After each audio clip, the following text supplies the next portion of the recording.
Nós pregamos cada capítulo e versículo da Bíblia em ordem em que Deus colocou para nós. Ano passado nós vimos Gênesis e Êxodo, e esse ano nós vimos Levítico. Estamos aí na reta final do livro de Números.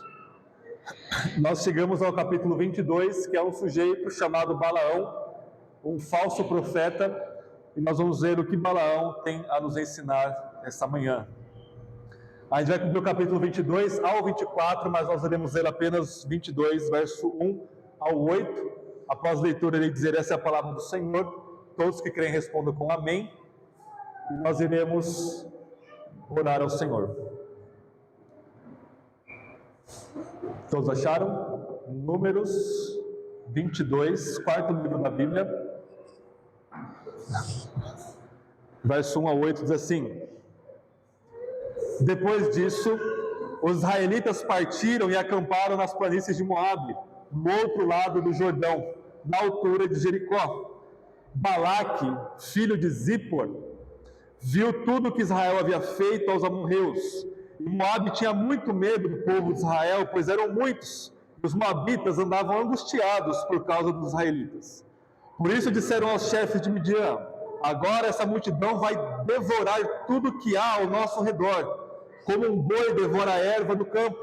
Nesse tempo, Balaque, filho de Zippor, era o rei de Moabe.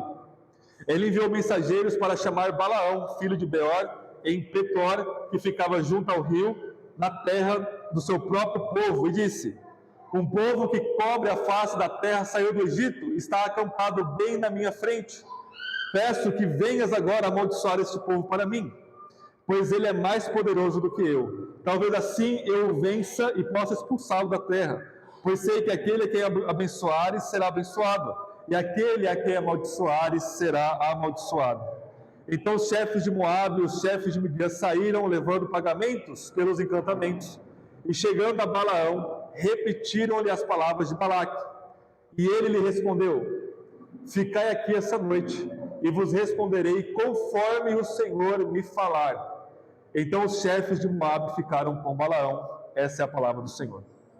Amém? Vamos orar mais uma vez?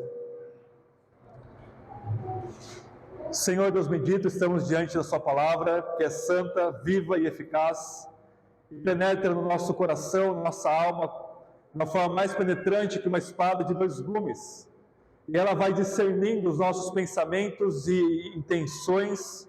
Estamos nus diante dela ao ponto que nós prestaremos conta diante da sua palavra naquele grande dia. Senhor, tenha misericórdia de cada um de nós, envia a tua luz e a sua verdade, para que ela nos ilumine, nos transforme e nos dê uma alegria indizível e cheia de glória, uma satisfação plena em Cristo Jesus, pela obra do seu Espírito. Nos livre, ó Deus, do erro e da mentira, e conduza-nos em triunfo através do discipulado de Cristo, que é carregarmos a nossa cruz, olhando para Ele pela fé. Seja glorificado, ó Deus triuno, Pai, Filho e Espírito, receba a glória do seu povo que está aqui reunido. Nós viemos a ouvir e a obedecer a sua palavra, ao sermos transformados por ela, pelo uso do seu Espírito, através dela. Em nome de Jesus nós oramos. Amém. Irmãos, parte do ministério pastoral, ou um aspecto do trabalho pastoral em cada igreja, ele tem um aspecto de apologética. Apologética é defesa da fé. Então todos os pastores precisam em algum momento, de alguma forma, proteger o rebanho de mentiras, de heresias, de falsos ensinamentos, e mantê-los puros na doutrina da palavra de Deus, na doutrina das Escrituras. Então, vira e mexe em um sermão ou outro, nós apontamos erros, ou heresias, ou enganos de outros lugares, para nós protegermos nossa mente e o nosso coração de tais erros. Mas, irmãos, nós precisamos olhar primeiro para nós, criticar primeiro a nós, consertar primeiro a nós mesmos, antes de olharmos para este mundo fora daqui, para nós levantarmos um dedo profético e dizer: isso não está de acordo com a palavra de Deus. Então nós precisamos primeiro criticar a nós mesmos, criticar a nossa família e nossa igreja, criticar a nossa tradição, e ver onde nós precisamos nos arrepender, onde nós precisamos mudar a nossa mentalidade, para nós cada vez mais ficarmos conformados ao que Deus diz em sua palavra, conformados à imagem de Jesus Cristo, nosso Senhor e Salvador. E ao olhar para nós mesmos, a gente vê um cara como Balaão, e a gente vê, bom, Balaão é o que está aí fora, Balaão é um falso profeta que está ao redor de nós e que ao mesmo tempo quer penetrar na igreja para nos enganar. Nós temos várias passagens no Novo Testamento que falam que a igreja precisa se proteger contra a doutrina de Balaão, que a gente vai ver no final do sermão. O que é essa doutrina de Balaão que ele vai nos propor aqui para nós?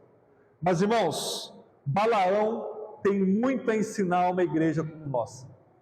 Porque, prestem bem atenção, cada um de nós somos falsos profetas por nós mesmos.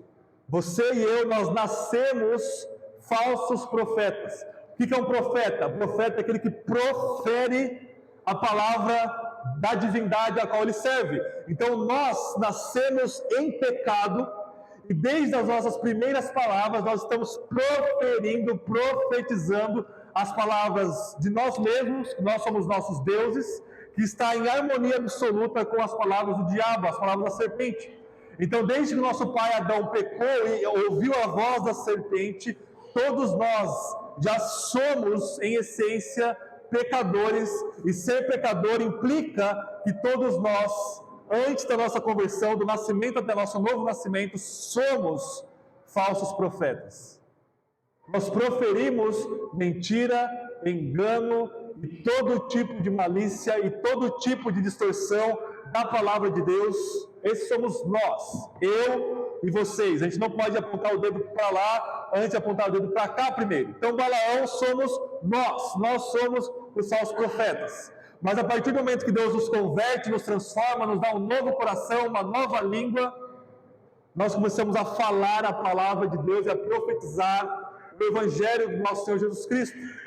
Mas ainda assim, ao mesmo tempo que nós somos justificados e salvos e transformados pelo Evangelho, nós ainda continuamos pecadores.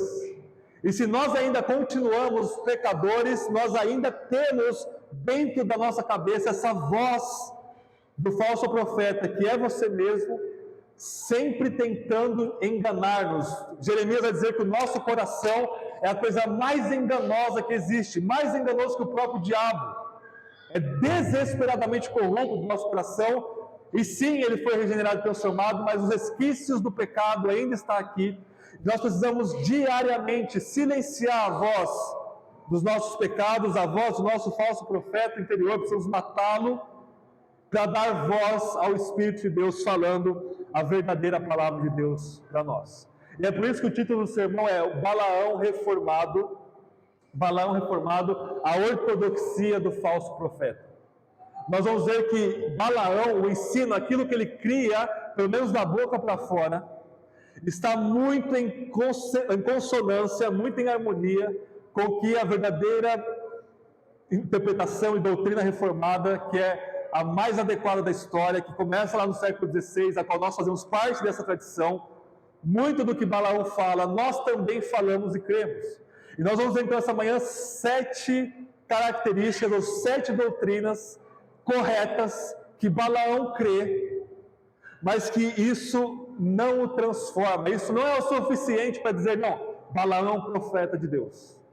Não, Balaão é um cara que ele cometeu alguns erros, a gente pode entender, porque ele é um ser humano que erra, mas ele de fato estava querendo mesmo fazer a vontade de Deus, porque numa leitura superficial de Números 22 a 24, parece que Balaão está fazendo tudo o possível para se conformar à palavra de Deus. Mas a gente vai ver o coração de Balaão.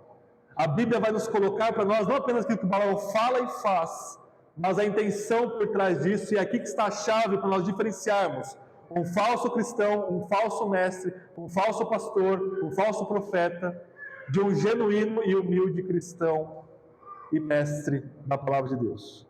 Amém? Então vamos lá. Em primeiro lugar, irmãos, Balaão cria no sola escritura.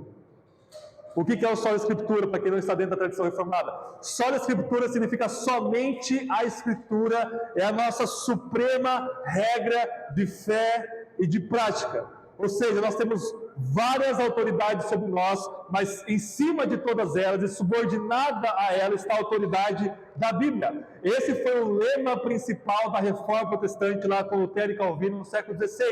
Eles vão dizer, não, o catolicismo romano está errado, não é a Bíblia mais a tradição, não é a Bíblia mais o Papa, não é a Bíblia mais a Igreja Católica. O que acaba acontecendo é que a Bíblia acaba sendo subordinada ao ensino da Igreja. Não, é o contrário, a Bíblia está acima de tudo e é somente a Escritura, só a Escritura que nós devemos crer. Nenhum homem, nenhum governo, nenhuma igreja tem autoridade sobre a minha vida, a não ser que esteja de acordo com a palavra de Deus. Então nós falamos que a sola Escritura é o princípio formal da Reforma Protestante, ou seja, é aquele princípio, aquele fundamento que vai dar a forma, que vai dar o molde da Reforma Protestante, de uma fé protestante a qual todos nós estamos inseridos.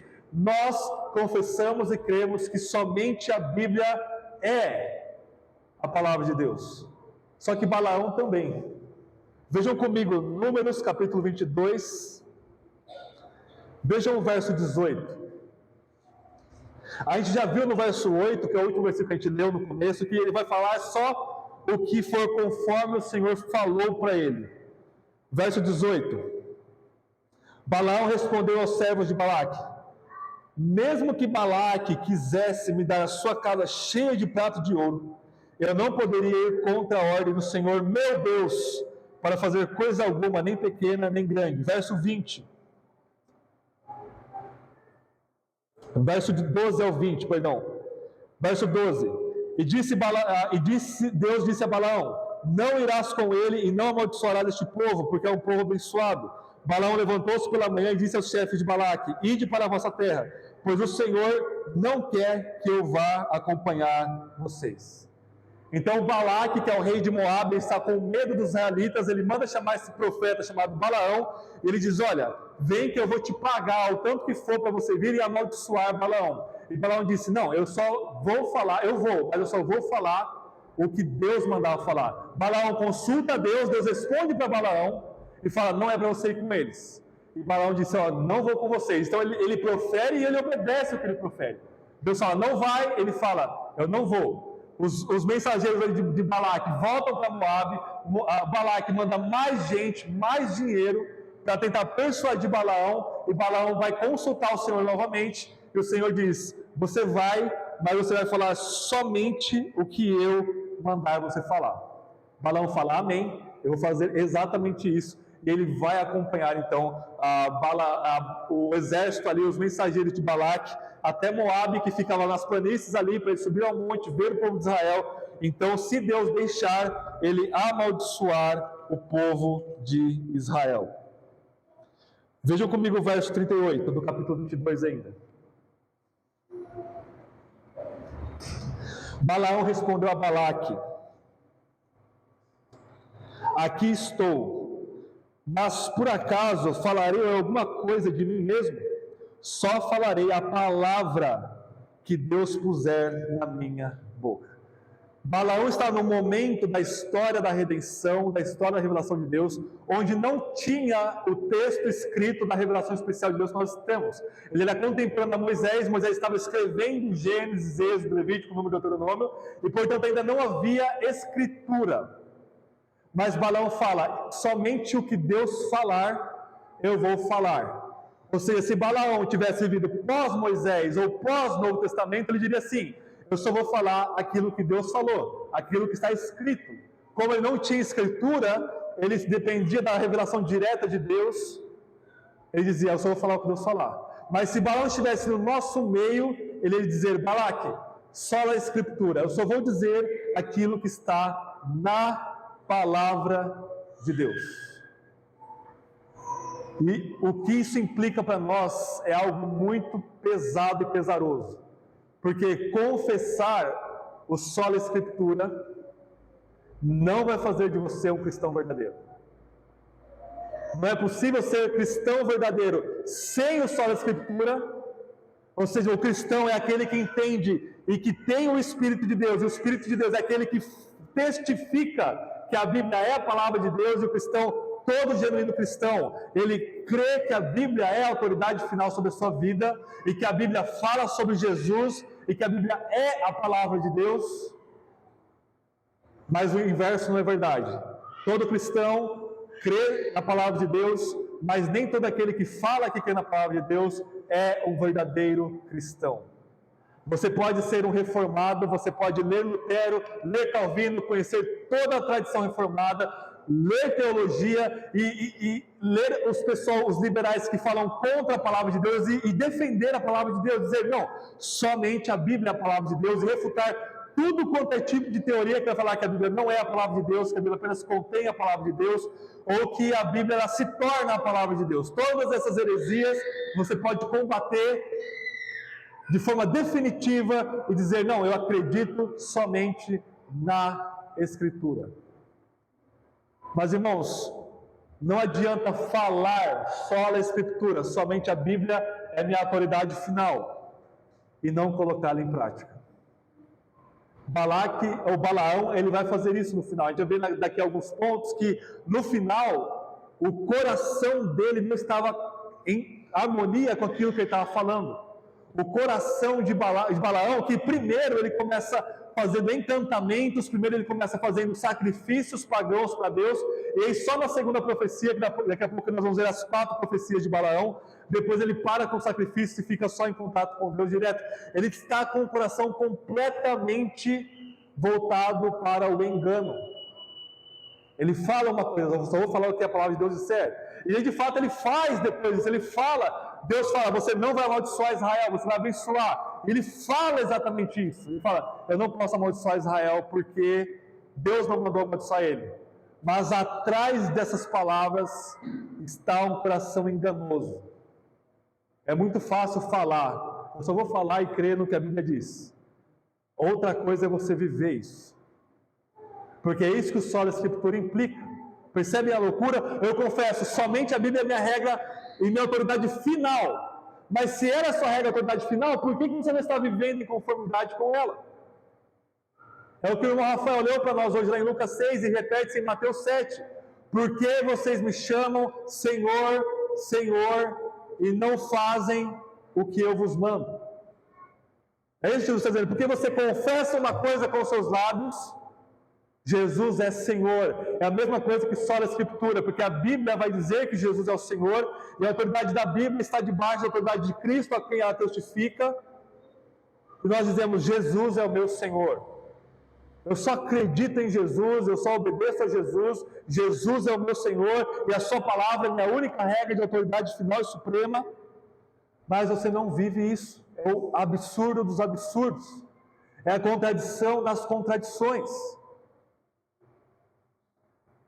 O modelo de Balaão aqui vai nos chamar ao arrependimento, a você confessar o solo Escritura, mas viver somente a Escritura.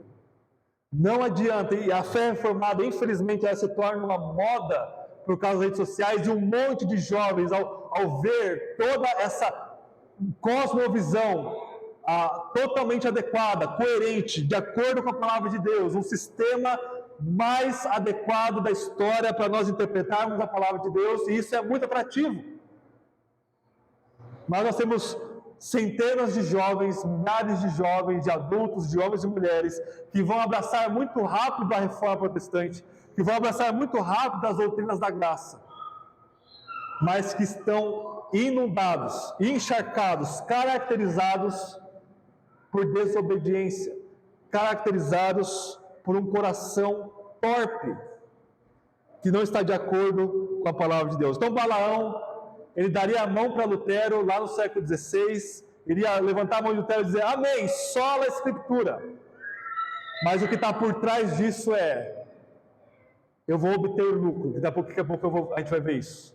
Eu vou falar a palavra de Deus, mas eu vou tentar dar um jeito aqui de falar as minhas próprias palavras. Segundo lugar, segunda característica de Balaão aqui para nós. Ele professa ter um relacionamento com Deus. Vejam comigo o verso 18 ainda do capítulo 22. A gente já leu ele. Verso 18 diz o seguinte, Balaão respondeu aos servos de Balaque, mesmo que Balaque quisesse me dar a sua casa cheia de prata e de ouro, eu não poderia ir contra a ordem do Senhor, meu Deus, para fazer coisa alguma, nem pequena, nem grande. Essa expressão na Bíblia, meu Deus, é uma expressão pactual, é uma expressão relacional. É Deus que fala, eu serei o vosso Deus e vocês serão o meu povo. Ou seja, Balaão está confessando que ele tem um relacionamento pactual direto com Deus. Ou seja, ele fala, não poderia fazer coisa alguma contra Yahweh, Yahvé, o Senhor, o Deus da aliança, que também é o meu Deus. E todos nós temos a mesma confissão, a confissão está absolutamente certa. Você precisa dizer, Deus é o meu Deus. Deus não pode ser o Deus do seu pai, da sua mãe, do seu namorado, do seu marido, da sua esposa. Deus, ele precisa ser o seu Deus. Deus precisa ser a realidade última e mais perceptível da sua vida e do seu cotidiano. O Senhor não é apenas o Deus de Abraão, Isaac e Jacó, não é apenas o Deus criador do universo, não é apenas uma ideia, um conceito transcendente, é o meu Deus. Meu Deus, eu conheço esse Deus, eu tenho uma relação íntima, pessoal e pactual com esse meu Deus. A confissão está certa, mas a vida de Balaão está errada. Por quê? Ele está de longe, vendo o povo de Israel, e ele diz, o Senhor, o Deus de Israel, é o meu Deus. Só que não. Por que só que não? Porque não existe meu Deus, pronome possessivo na primeira pessoa do singular, meu, sem o nosso Deus, primeira pessoa do plural. Não tem como você dizer, Deus é o meu Deus, e não estar dentro da comunidade daqueles que falam a mesma coisa, portanto nós dizemos, Deus é o nosso Deus. É os dois lemas em latim de Lutero, Deus é pro me, ele é por mim, ele é pro nobis, ele é por nós. Balaão, ele não queria se juntar ao povo de Israel, ele não queria se juntar ao povo de Deus, à igreja de Deus do Antigo Testamento. Balaão queria ficar no seu cantinho, lá em Peor, lá na sua casa, e dizer, olha, ok, eu reconheço que o Deus daquele povo é o Deus verdadeiro, e ele é o meu Deus. Só que não é não. Mesmo Deus falando com ele, boca a boca, palavras audíveis, Balaão não tinha um relacionamento pactual com Deus. O apóstolo João escreveu sua primeira carta, 1 João, exatamente para mostrar para nós que existe uma forma de nós nos enganarmos. 1 João diz várias vezes, se alguém disser, eu conheço a Deus, mas não obedece aos seus mandamentos, é um mentiroso, está enganando a si mesmo. E depois no capítulo 3 ele vai dizer, se eu disser que amo a Deus, o que é amar a Deus? Tem um relacionamento pactual com Deus. Mas eu não amo o meu próximo, a verdade não está em mim, eu ainda permaneço nas trevas, e a luz que há em mim é uma falsa luz. Balaão não amava o povo de Deus, ele não amava Israel, ele apenas não amaldiçoou, porque Deus permitantemente proibiu essa maldição, mas ele não se juntou ao povo de Deus. Portanto, não existe desigrejado, isso não existe, dizer, ok, Jesus é o meu Senhor, mas você está desconectado do corpo dele, que é a igreja. Essa é a marca de um falso profeta, de um falso cristão. Porque se você confessa um relacionamento pactual com Deus, esse pacto, essa aliança, inclui o povo de Deus. Não existe dicotomia na Bíblia entre o indivíduo e o coletivo. A comunidade é sempre composta por indivíduos e o indivíduo sempre está na comunidade. Não existe separação entre essas duas coisas. Deus salva o indivíduo, Deus salva a comunidade, Deus salva a igreja. Jesus morreu por mim, mas Jesus morreu pela igreja. Não tem como desassociar uma coisa da outra. Então a segunda marca de um falso profeta, de um falso cristão, é esse individualismo do meu Deus, que acaba no final das contas sendo uma falsa profissão de fé. Terceira característica, arrependimento. Irmãos, Números 22, a partir do verso 21 em diante, nós temos uma cena muito engraçada. Se alguém acha que não há humor no texto bíblico, o texto bíblico está cheio de momentos de humor. Ainda que o humor não tire a seriedade e a gravidade do texto, muitos textos na Bíblia é construído com um certo senso de humor. Balaão está indo lá para Balaque. Deus já havia mandado para ele não ir. Ele consultou de novo, Deus falou, então vai. E aí ele está na sua jumentinha, no seu jumento, na verdade. E aí aparece um anjo do Senhor com uma espada desembainhada, da mesma forma que no Éden tinha um anjo com uma espada desembainhada. E esse anjo estava se opondo a Balaão, mas Balaão não estava vendo o anjo, porque os anjos habitam nessa dimensão invisível aos nossos olhos. Mas o jumento de Balaão estava vendo o anjo e ficou com medo. Instinto de animal, ele ficou com medo. E ele se desviava do anjo, e se desviava do caminho que Balaão tinha que ir lá ao seu destino, e Balaão ficou muito furioso. Bateu 3 vezes no seu animalzinho aqui de carga, e aí do nada Deus concede a esse animal falar com Balaão. E esse animal fala, por que você está me batendo? E Balaão fala, por que você está desviando do caminho? Ele começa a conversar como se fosse a coisa mais normal do mundo, tá? Transtornado já Balaão, né? E Balaão fala assim, se eu tivesse uma espada agora eu ia te matar. E aí quando ele fala isso, Deus abre os olhos de Balaão e ele vê o anjo com a espada desembainhada na sua frente, ele cai com o rosto em terra e se arrepende. Ou seja, existe um humor, mas também existe uma seriedade muito grande aqui. Vejam comigo o verso 32 de Números 22, verso 32 até o 35. O anjo do Senhor perguntou-lhe, por que já bateste 3 vezes na sua jumenta? Eu saí como seu adversário, pois teu comportamento, preste atenção, seu comportamento é perverso diante de mim. Ou seja, esse anjo é o próprio Deus se manifestando em forma angélica. Mas a jumenta que me viu e já se desviou de mim 3 vezes, se ela não tivesse se desviado, sem dúvida eu teria te matado, mas a deixaria viva. Olha o que Balaão responde no verso 34. Balaão respondeu ao anjo do Senhor, pequei, porque não sabia que estavas parado no caminho para te opores a mim. Agora se isso parece mal aos teus olhos, eu voltarei. Mas o anjo do Senhor disse a Balaão, vai com estes homens, mas falarás somente a palavra que eu te disser. E Balaão prosseguiu com os chefes de Balaque. Irmãos, o que está acontecendo aqui? Ele tem uma confissão de fé, ele diz, eu pequei, ele confessa o seu pecado. E ele tem uma atitude que parece arrependimento, ou seja, se o Senhor quiser, eu dou meia volta e volto. Só que isso daqui, irmãos, é um falso arrependimento.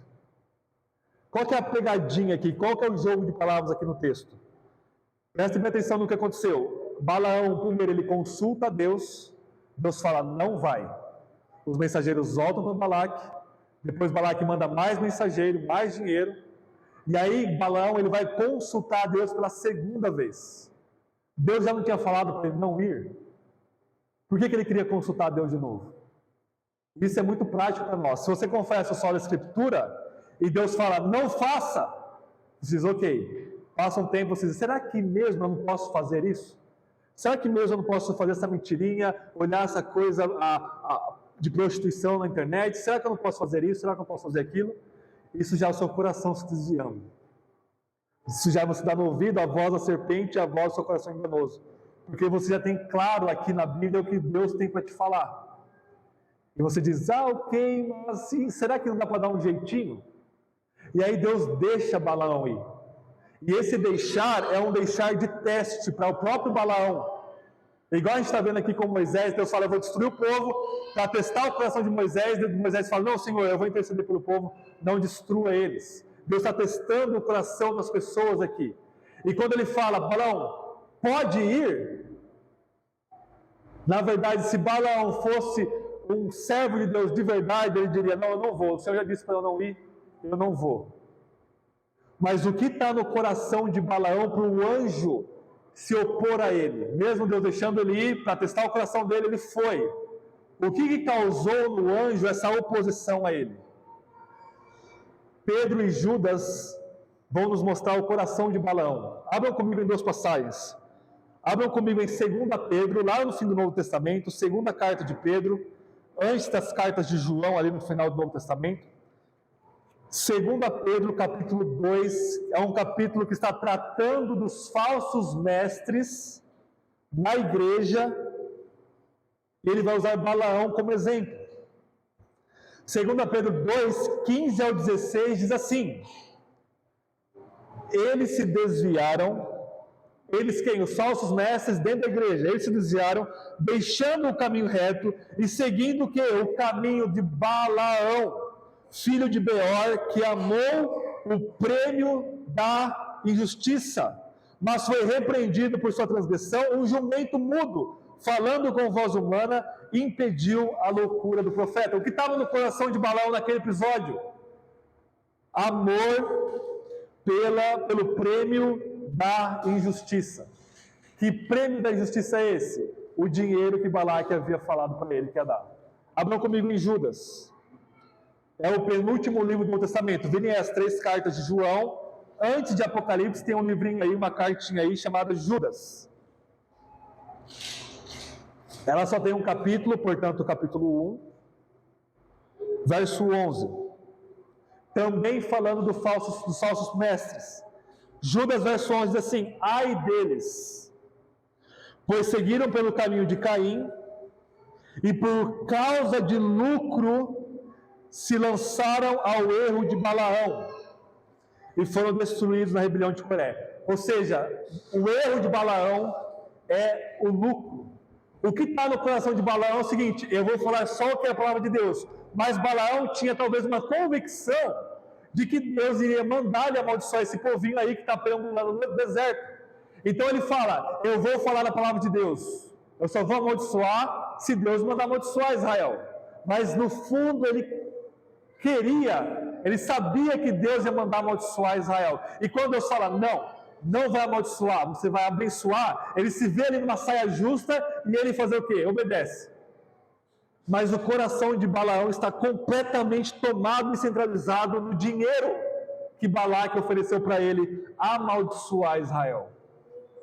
O coração de Balaão se desnuda para nós aqui. E vocês percebem o falso arrependimento que nós podemos nos cometer aqui? Balaão falou assim: eu pequei, se o Senhor quiser eu volto. O coração dele diz: mas eu quero ir lá ganhar meu dinheiro de Balaque.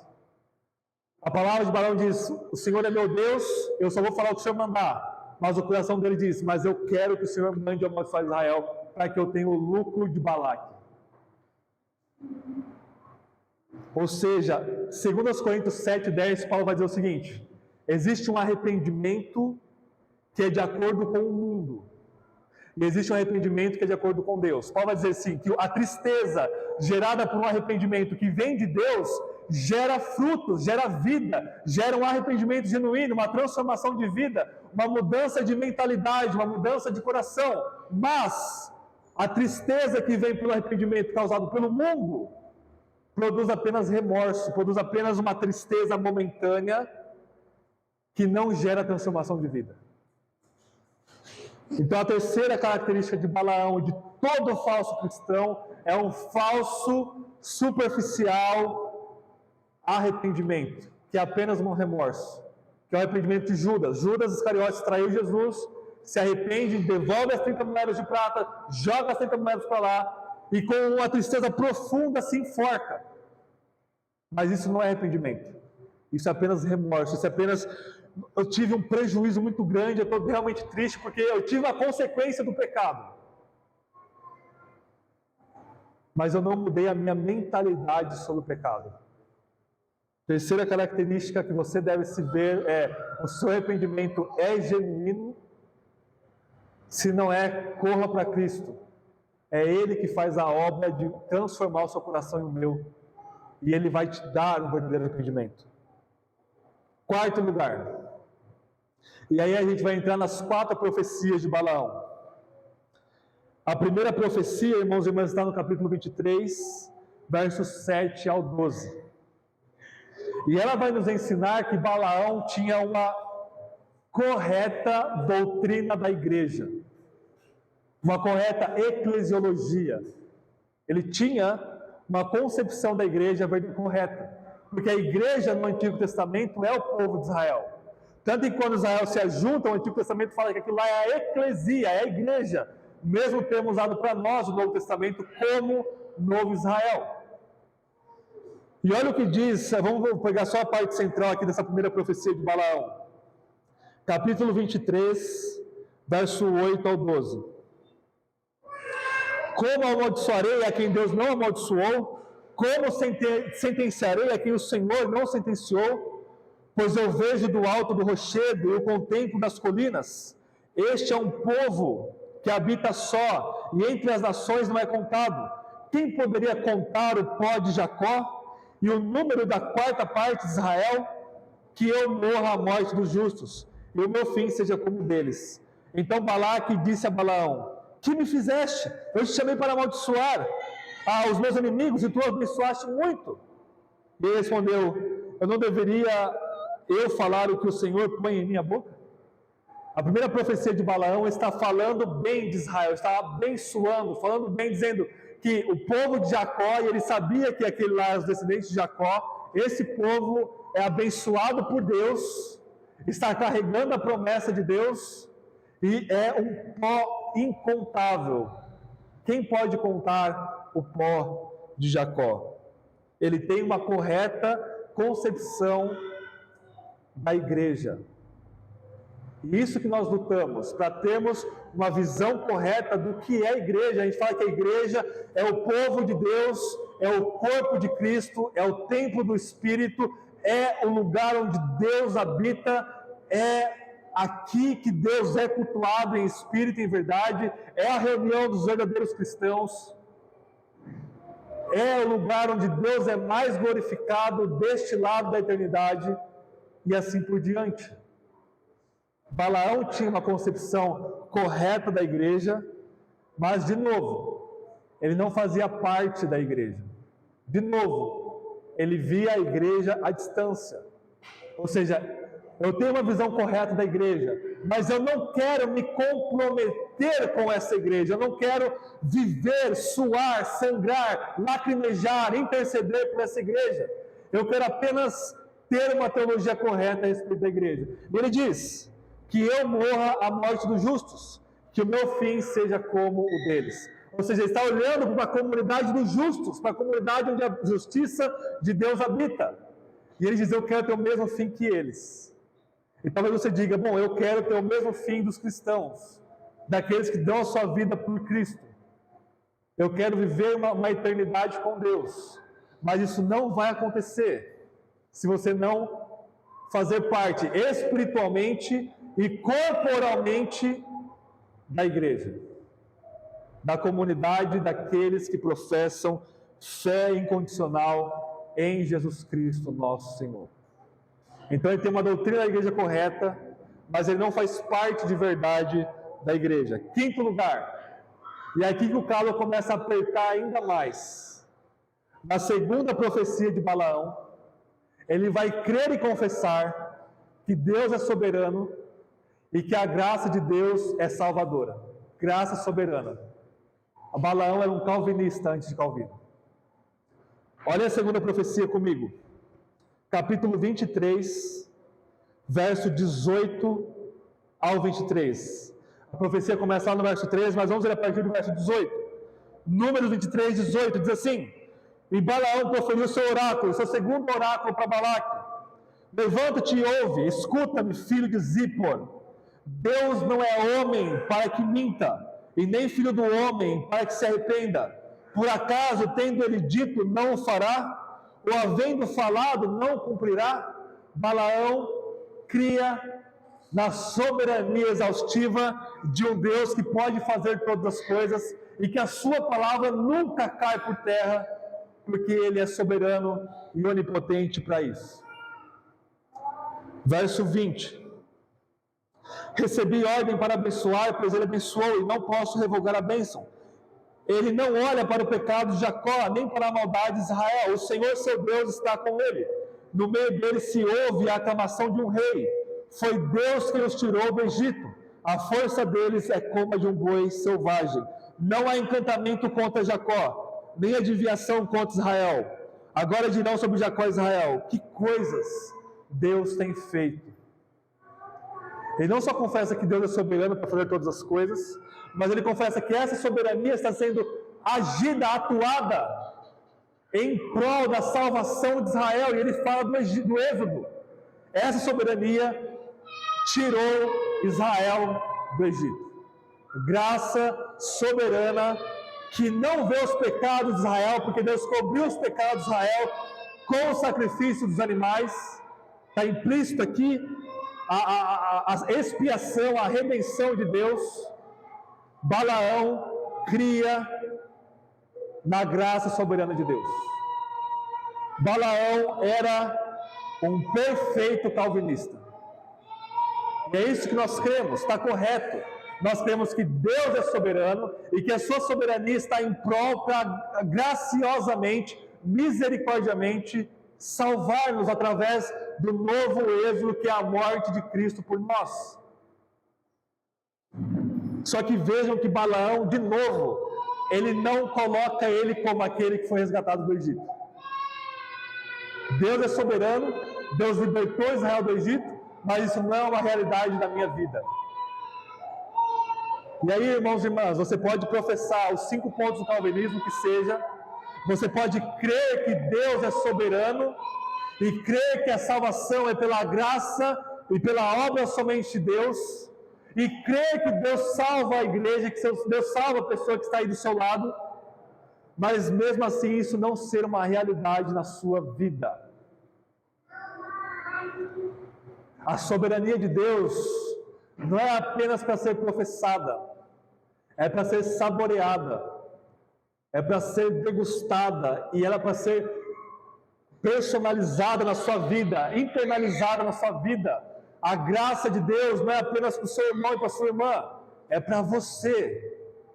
E você precisa ter saído do Egito dos seus pecados e libertado pelo poder de Deus. Sexta e penúltima característica de Balaão.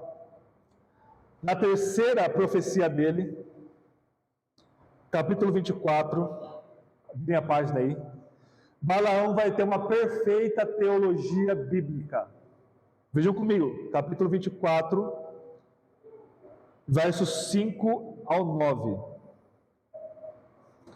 Ó Jacó, como são formosas as suas tendas, as suas moradas, ó Israel.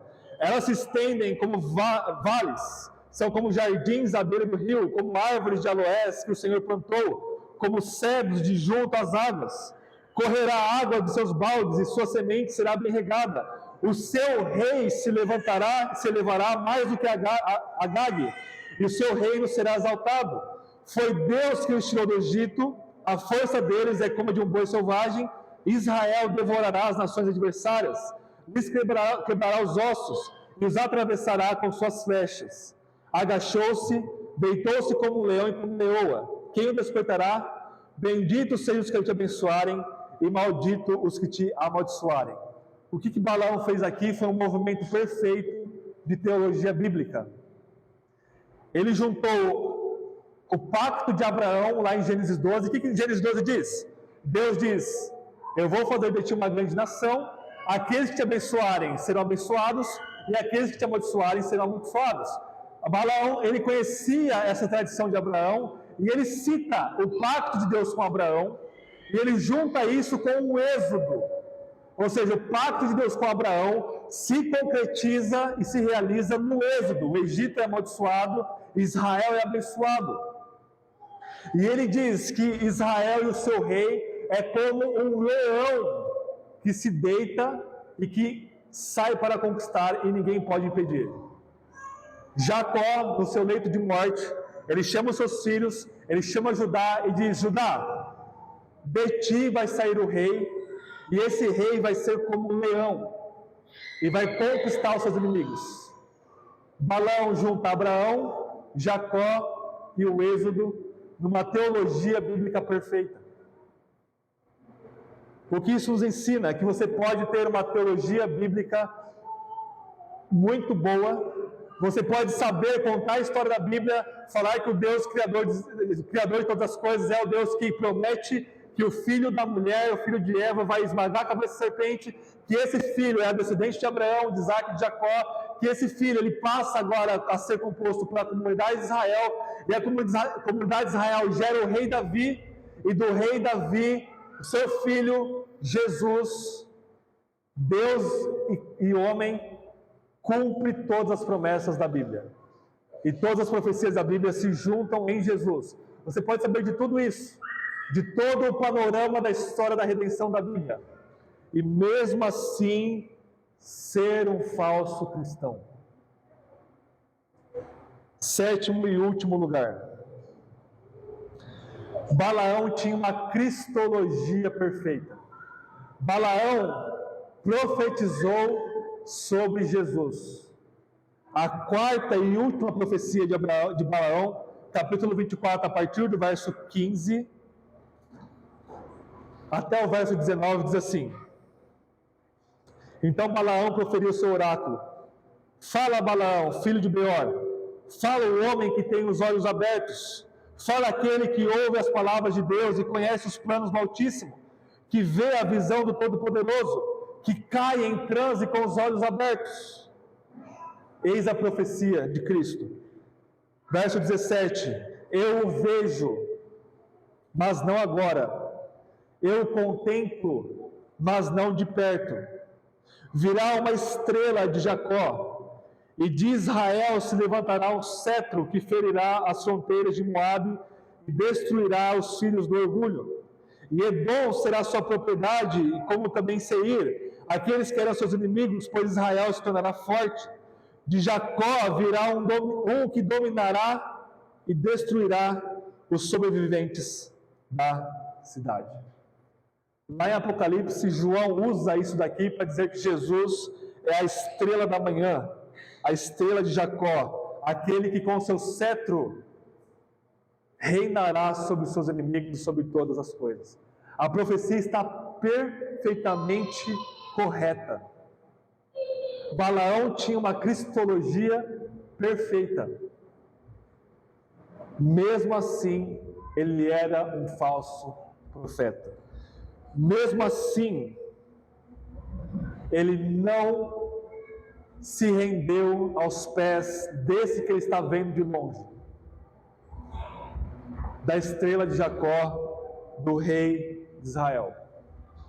Como nós sabemos disso, irmãos? Ele termina a sua encenação aqui no texto bíblico de forma exaltadíssima, de forma perfeita. Só que o que acontece? Vejam só o título do capítulo 25.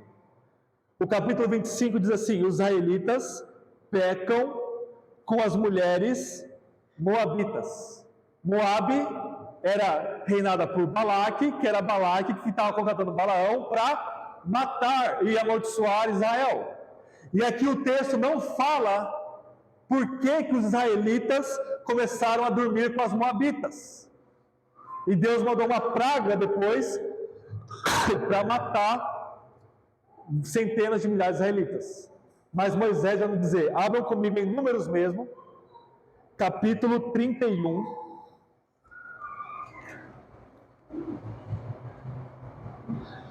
Números, capítulo 31. Vejam 2 versículos comigo, verso 8. Números 31, 8. Com eles mataram também os reis de Midian, a saber, Evi, Requem, Zur, Ur e Reba, e 5 reis de Midian. E também mataram a fio de espada Balaão, filho de Beor. Aqui Balaão morre. Por quê? Vejam o verso 16 do mesmo capítulo.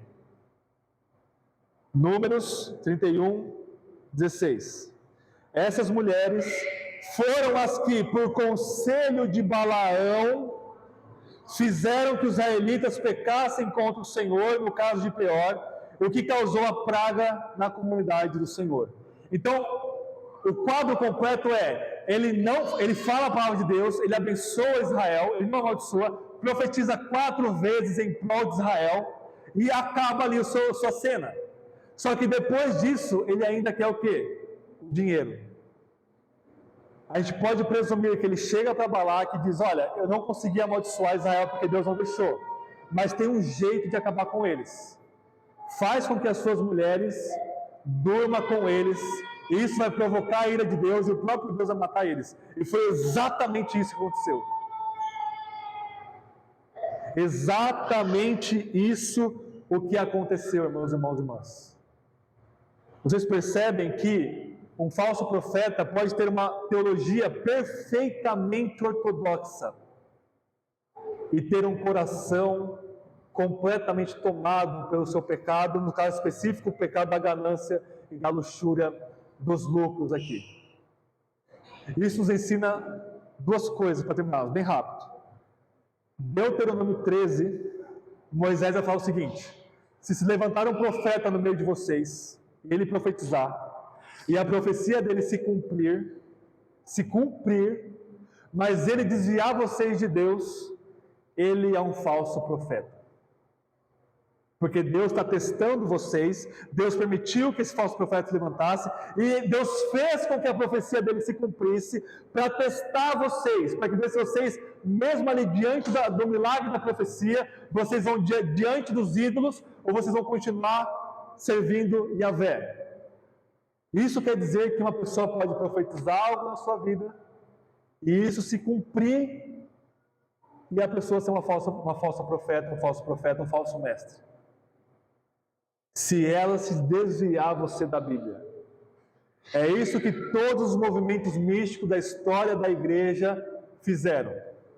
Fizeram coisas místicas, coisas exaltadas, quiseram adentrar a região celestial de Deus e ouvir as palavras de Deus, desprezaram as Escrituras, e Deus deixa se cumprir. Deus faz chover milagre nas falsas igrejas, Deus faz chover profecias se cumprindo no meio de um falso povo, exatamente para condená-los e para continuar eles, perpetuá-los no erro. Não ouçam falsos profetas. Se eu, com toda a teologia reformada, levar vocês para um outro Jesus, para um outro Deus, para um Jesus um pouco diferente do que está aqui na Bíblia, para uma prática cristã um pouco diferente daquilo que está nas páginas do texto sagrado, não me ouçam. Sola a Escritura. E para concluir de vez, abram comigo em Apocalipse capítulo 2. É a última menção de Balaão no Novo Testamento.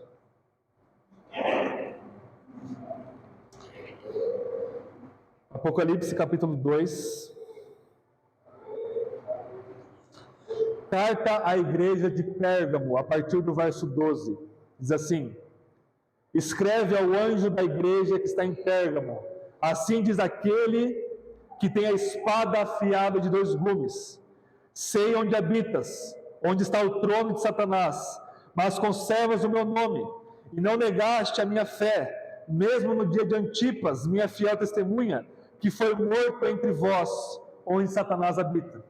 Entretanto, tem algumas coisas contra ti, porque tens aí os que seguem a doutrina de Balaão, que ensinou Balaque a fazer os filhos de Israel pecarem, induzindo-os a comer das coisas sacrificadas a ídolos e a se prostituírem.